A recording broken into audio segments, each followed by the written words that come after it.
Այսօր Հայաստանում ամենաքննարկվող թեմաներից մեկը սահմանամերձ հայկական գյուղերում տիրող իրավիճակն է։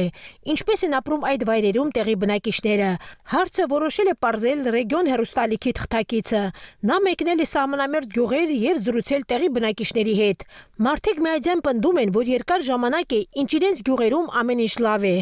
Սահմանն հանգիստ 2 տարի հանգիստ սահմաններ։ Յակա վախտա որ հանգիստ վիճակ է լինի։ Տարի կեսից ավելա ոչ մի շարժ չենք նկատել։ Հանգիստ խաղաղ իրանց համար նստած մենք էլ ստապրում ենք էլի։ Նշեմ 2024 թվականին Տավուշի մարզի 4 գյուղերում, Բերքաբերում, Ոսկեպարում, Կիրանցում եւ Բաղանիսի հատվածներում ավարտվեց Ադրբեջանի եւ Հայաստանի միջև սահմանազատման գործընթացը։ Այդ վայրերում ապրող մարդիկ նշում են, որ երկար ժամանակ է, ինչ իրավիճակը հանգիստ է։ Նման կարծիք են հայտնում նաեւ Վարդենիս համայնքի Սոտ Գևազատ գյուղերի բնակիչները։ Նրանց խոսքով, չնայած ադրբեջանական զինված ուժերը շատ մոտ են գտնվում իրենց գյուղերից, սակայն ոչ մի միջադեպեր չեն արձանագրվում։ Նա թուրքի պոստես մեկ չերև մենա։ Այստեղ 7 կիլոմետր միջև ոսկե։ Այն վերևն իրանք են նստած։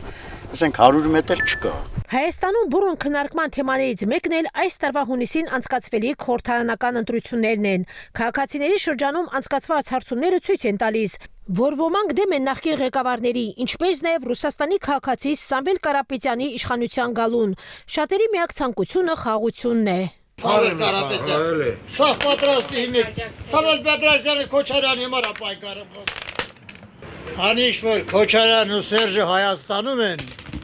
երբեք չի դզվել այս երկիրը։ Ոչ մեկին։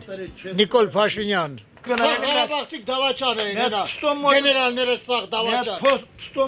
Սամվել Բաբայան։ Մնայ պայքար, ինչի փախեք է։ Ղարաբաղից։